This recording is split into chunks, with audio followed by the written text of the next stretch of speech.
I never imagined a simple family vacation to Disney World would end up becoming the most embarrassing day in the life of our neighborhood's resident HOA Karen. My 8-year-old son Lucas wears a bright blue hearing aid. He loves it, calls it his super ear. But the moment our neighborhood tyrant Karen spotted it in the airport security line, she marched straight over to TSA and demanded they investigate that suspicious device. What happened after that left her howling in a private pat-down room, while my family breezed through with lifetime medical PreCheck. And the reason she lost it? Guys, even now, my hands shake remembering it.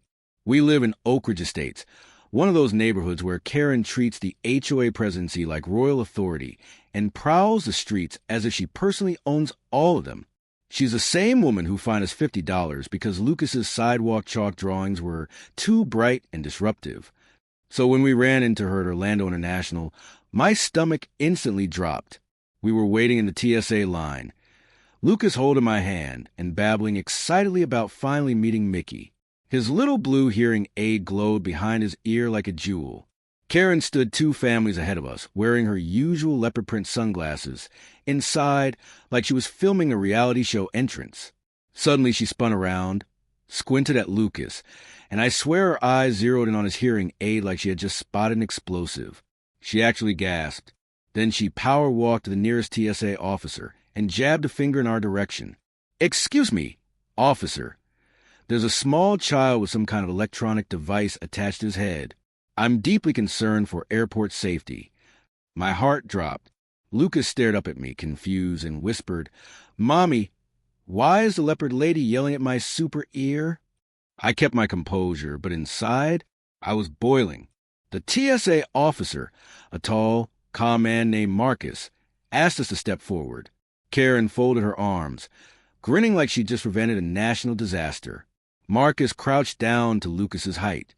"Hey, buddy, can you tell me what that awesome blue thing is?" Lucas beamed. "It's my super ear. It helps me hear Mommy when she says we're getting ice cream." The entire line erupted in laughter. Karen's face turned a deeper shade than her spray tan. Marcus stood up, asked for the medical card we always carry, scanned it, nodded, and then did something I will never forget. He called over his supervisor and announced so the whole line could hear, "Medical device, pediatric case. Let's get this family set up with immediate PreCheck." Karen's smirk dissolved instantly, and then it got even better.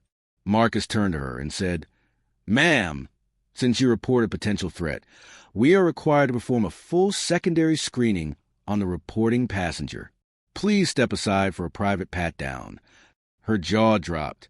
No, I was only trying to help," she protested. Marcus didn't budge. "Policy, ma'am. Shoes off. Empty your pockets. This way." The crowd started murmuring. Phones came out. I'm not proud, but I definitely watched. They led Karen behind the glass partition where they do the thorough screenings. Lucas tugged my sleeve. "Mommy, is the leopard lady in trouble for being mean to my super ear?" I hugged him and whispered, "Sweetie, sometimes people panic when they don't understand something, but your super ear is about to make our trip way easier." The supervisor returned with paperwork and an enormous smile. "Because this was a false report, TSA is granting your family lifetime medical PreCheck. No lines, no removing the device, ever. Lifetime." I nearly cried. Meanwhile, Karen's muffled screeching echoed from behind the glass. "This is outrageous. I'm on the Homeowners Association board." Marcus sighed and said, "Ma'am, arms up for the wand." And then, the cherry on top, half the line began slow clapping.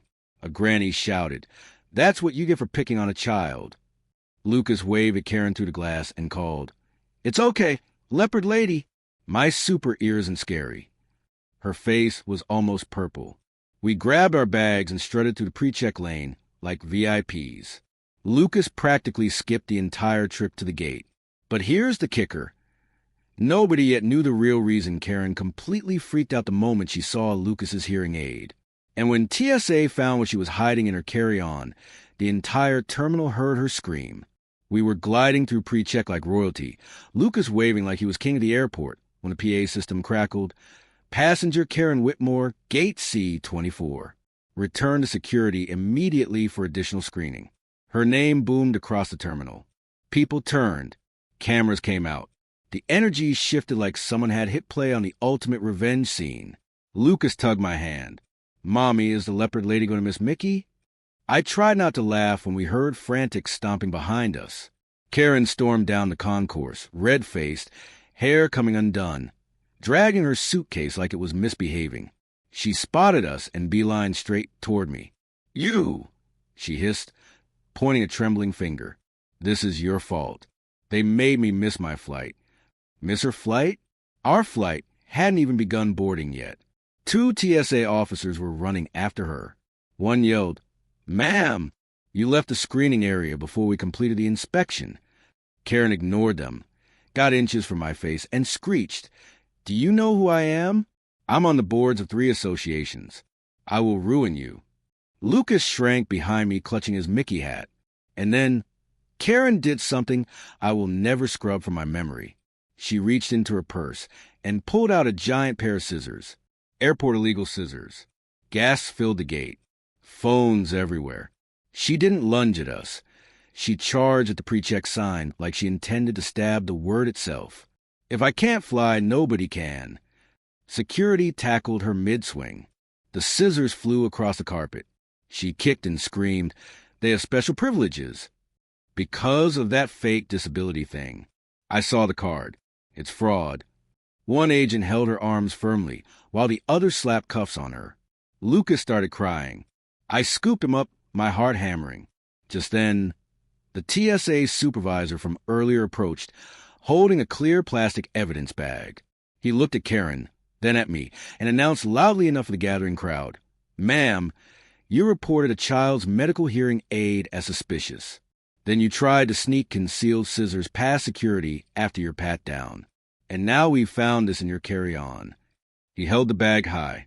Inside was another hearing aid, identical to Lucas's bright blue one, but cracked, wires exposed, with a tiny blinking red light. His voice turned icy. "Care to explain why you have a disabled child's hearing aid rigged with what appears to be a tracking device?" Karen went completely silent. Her mouth opened and closed, but no words came. A woman behind us whispered, "Oh my God, she was going to plant that on the kid." The crowd erupted in murmurs and shouts. Someone yelled, "You monster." Karen's sobs became desperate and uncontrollable as they dragged her away. Lucas peeked from my shoulder. "Mommy, was the leopard lady trying to steal my super ear powers?" I hugged him tight, shaking with a mix of rage and relief. The supervisor knelt down again, holding the bag so Lucas could see. "Buddy, this lady tried to swap your real super ear with a broken one, so she could track you everywhere. But guess what? We caught her. And because you were brave, your family never has to worry about airport lines again." He handed me an official letter, gold seal included, lifetime global entry, PreCheck for the whole family, plus a personal apology from the TSA administrator. Then he leaned in, whispering just to me, "So only I can hear this. The FBI is waiting for her in the holding room. Turns out this isn't the first child she's targeted. Your son just ended her scheme for good." I looked at Karen being escorted in cuffs. Mascara streaked down her cheeks, still screaming about HOA rules as federal agents took over. Lucas waved, beaming. "Tell the leopard lady Mickey doesn't like mean people," he shouted. The whole gate cheered. But the real shock came when the FBI reviewed her phone. That's when the story went from airport chaos to nightmare-level criminal scheme. We were sitting at the gate, Lucas coloring a Mickey drawing, trying to process everything, when 2 men in dark suits approached. Not TSA. Real FBI, badges flashing briefly. "Ma'am, we need 5 minutes." They led me 20 feet away, just out of Lucas's earshot. The older agent opened a tablet, turning it toward me. The screen displayed dozens of photos. Children at our neighborhood pool park, birthday parties, all with bright blue hearing aids. And in every single photo, Karen lurked in the background, grinning like she was a proud parent. But she wasn't. His voice was quiet but furious. Karen Whitmore has been running a black market pediatric medical device operation. She targets kids with visible hearing aids, befriends parents through HOA events, then swaps real devices for cheap fakes rigged with GPS trackers. The originals are sold overseas for 10 grand each. Insurance fraud on the parents, profit on the back end. My knees almost buckled. He swiped to the next screen. Bank records, over $800,000 in wire transfers labeled consulting fees. Then the worst photo. Lucas at the neighborhood Easter egg hunt 2 weeks ago, bent over collecting eggs while Karen's hand reached toward his head. She was inches from swapping his device that day. He closed the tablet. Your son's hearing aid was next on her list. She panicked at the airport when she recognized the serial number on the back. A buyer was already lined up in Singapore. She tried to ditch the rig replacement and create a distraction, thinking no mom would fight back. She was wrong. I was silent, shaking, tears running down my cheeks. He handed me a card. Victim advocate will call tomorrow. Counseling, support, whatever you need, it's on us. Then he smiled, small but genuine. He also pulled out a second official letter. Lifetime TSA PreCheck upgraded to Lifetime Clear, Lifetime Global Entry, and, get this, permanent Disney World disability access passes for the whole family. No lines, front of every ride. Reason quote, Lucas just helped take down the biggest pediatric medical theft ring in the Southeast. We boarded first. Flight attendants already knew the story. Someone live-tweeted everything. Lucas got a pilot's wings pin and extra cookies. He fell asleep halfway to Orlando, clutching his real, unswapped super ear. I checked my phone. The video of Karen getting tackled had 4 million views. Top comment pinned by TSA's account. Play stupid games, win federal prison games. Enjoy 7 to 10 years, Karen. Thousands of parents of hearing aid kids thank Lucas by name. One wrote, because of your little boy, my daughter's device is safe tonight. Captain America salutes him. We landed, boarded the Magical Express. No wait, no stress. First morning in the park, Lucas ran up to Mickey, hugged him, then yelled loud enough for the castle to hear. Mickey, the mean leopard lady tried to steal my super ear, but the good guys won. Now we get to go first forever. Mickey knelt, hugged him, and placed a special Disney hero lanyard around his neck. Cast members cheered. Strangers applauded. Karen? She's in federal holding, facing 23 felony counts. Her house is on the market. HOA voted 48-0 to expel her immediately upon arrest. Lucas still mentions the leopard lady sometimes, but only to say she must be sad for never feeling real magic. Every airport visit now is smooth, no lines, no removing his device. I squeeze his hand and whisper, you didn't just save your super ear, baby. You saved a whole bunch of other kids' super ears, too. He grins, adjusts the bright blue device like a crown, and says, I'm the real superhero, Mommy. Superheroes always win.